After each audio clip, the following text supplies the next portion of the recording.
Hey guys, Dave and Len here. Welcome to Wargame Chat. We've been to two conventions recently. Well, actually, he's been to two. I've been to one. I've been to RockCon, and then you were at what? RockCon and Naval Wars. I didn't go to Naval Wars because I was moving that weekend. But as far as RockCon was good. It's always good. What I like about it, the dealer area wasn't very good this time. I didn't find anything in the dealer area I wanted to buy. Though one guy there sells war games, and I bought Avalon Hill Alicia, I think it was, from him. Yeah, that was just a private guy, not at a dealer booth or anything. But they do have the silent auction, and the silent auction, a lot of the stuff has buy it now prices and stuff. I bought a few $100s worth of miniatures from that, so that was good. I only went on Saturday, so I only played 2 games. I skipped the first session so I could go to the silent, concentrate on the silent auction. But the first one I played was Pulp Alley. It's a miniatures game with all these pulp figures and stuff. That was a really fun game. I won it. Even if I didn't win it, I still would have liked it. But yeah, that was really good for a miniatures game. And it's got stuff like where one player is a director, and the director determines what order the players go in. And then if this or that happens, then someone else becomes the director and stuff. So that was a lot of fun. What was your first game you played there? Spanish Armada. I played the British. And one problem I had was that it was on those roll for initiatives. And the Spanish won the initiative 3 turns in a row, so naturally they got to close in and board, which is what you don't want. The English never want to happen, because the Spanish have big boarding parties and they know how to fight. You want to stay at distance and pound, because in the first half I was doing it right. I was staying a distance away and pounding lumps on the Spanish ships. But then they won the initiative 3 turns in a row, closed in, and boarded us. So, but luckily John D. and the Merchants of Light cast a spell that causes storms to break up the Armada. But that's another story. That was Friday night. See, Saturday Americans, and we it was a hard, tough fought battle, and the Germans did win, but on the last turn, that they had enough to get on the bridge to prevent it from being blown up. You were watching the end of it, so it was tough. In the afternoon, I had the Siege of Troy game. Well, actually what it is the heroes of Troy would fight each other 1-on-1. And then they, if one guy dies, then you have their companions come out and fight over who gets the dead body. And what's unique about this is that before the 1-on-1 fight, you had to make a proclamation. You hurl insults like they did in good old-fashioned mythology. Like, I, Ajax the warrior, am stronger than dirt. I tend to clean you from the world, and blah, blah, blah. Yeah, so it got that weird. And, well, you know, I didn't win, but it was fun. You had to have a sense of humor. The evening we had the cinema in the game, the B-movie game. Oh, how was that? That was what, with Godzilla-looking things and stuff? Yeah, that's the one with the Zulus have to. It's kind of bizarre. This is the second time in a row. Second year in a row I played that game, and both times I'm a little confused what I'm doing half the time, which is part of the fun. I sometimes refer to it as Tag War, the amazing games without any rules. Because we have, like, you know, you get to certain points and some monsters appear.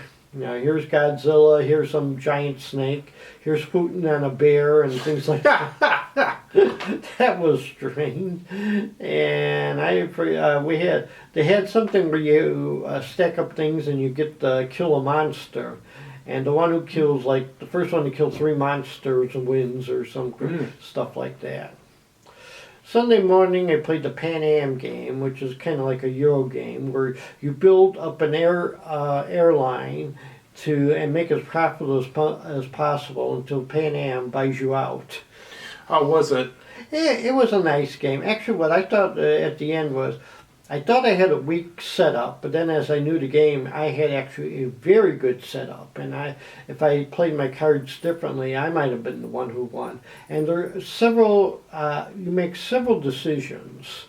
And each turn, I did things differently. So, and in some ways, part of the game, I was actually leading.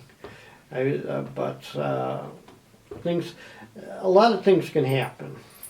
So it was a good competitive game. That's good. Yeah, the second game I played on Saturday, actually it was the evening game, was I think it was Squadron 303, I think is the name of it.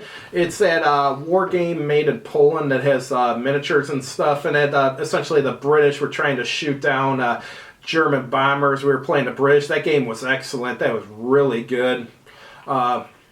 I haven't read the rule book, but someone else was showing us how to play. Yeah, we had a really good time with that. We actually won, too. I guess they had played it a few other times, and sometimes the British won, sometimes they didn't.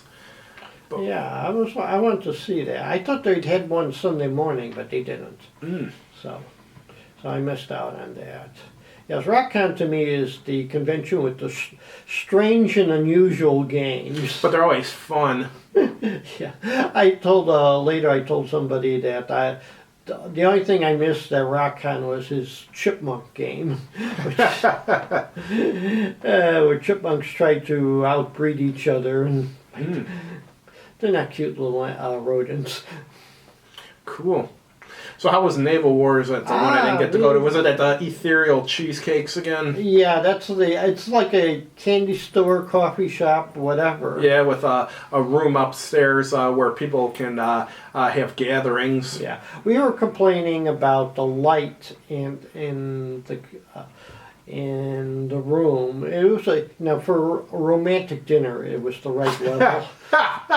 Or a nice wedding anniversary party, it was a night level, because the first game I played was this Ancients game, and at times we were complaining about the light because he had color coded the squadrons, and sometimes it was hard to tell the brown squadron from the red squadron from the gold squadron.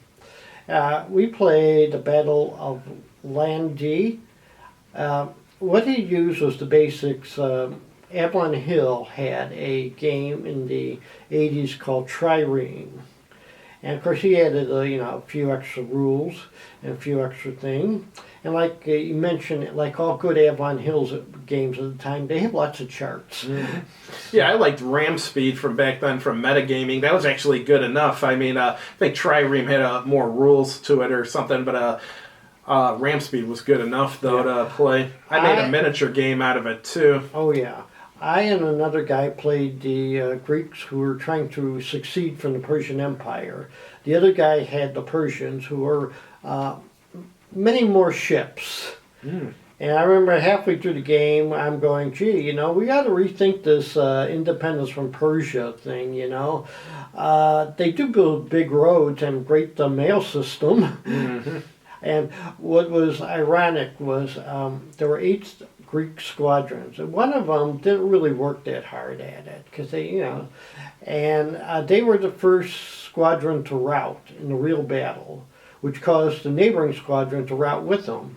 And the Persians, instead of maybe turning and eloping on the rest of the Greek fleet, ran after the Greeks, who turned out to be very good at running away. And ours did differently. I had the left wing, and we took a beating. Of course, we were hitting them real hard, and a couple of my squadrons had morale checks, which you had to check everybody's morale, and if you lost, the ship just leaves. And the other 2 squadrons are about to do it. And the irony is the one squadron that routed first in the historical battle did not. In fact, he didn't even come close to having to roll for rout. He was kicking butt on his side of... But we decided the Persians actually won. Gotcha. Because we were taking too many losses. I told him that he's got at least a dozen ships on my side alone that could just come through and they're fresh, and my ships have all taken damage. That it'd be hard for me to even survive. So we figured the Persians won historically. And in the afternoon, we played the Battle of Barrett Sea, World War II. It was an additional scenario to the Royal Navy game by Jack Green. They played it in the morning. Actually, I came too late for that. It says the morning one was actually interesting. They only played four turns before the Germans won, because the British side played really stupidly. But in the afternoon, you have experienced me with someone, well, even though it was his first, I don't know if it was his first time or he played it a few times, he understood what the British role was, to be defensive. So it took me about 7-8 turns. See, he laid down like smoke screens to protect the convoy. But the thing is that no matter how well you lay a smoke screen, you have gaps, which means that the destroyer is open and vulnerable. And he's going up against the heavy cruiser and about three or four destroyers. So this first I picked up one destroyer, then another. Pretty soon there's not too many ships available to lay down a smoke screen.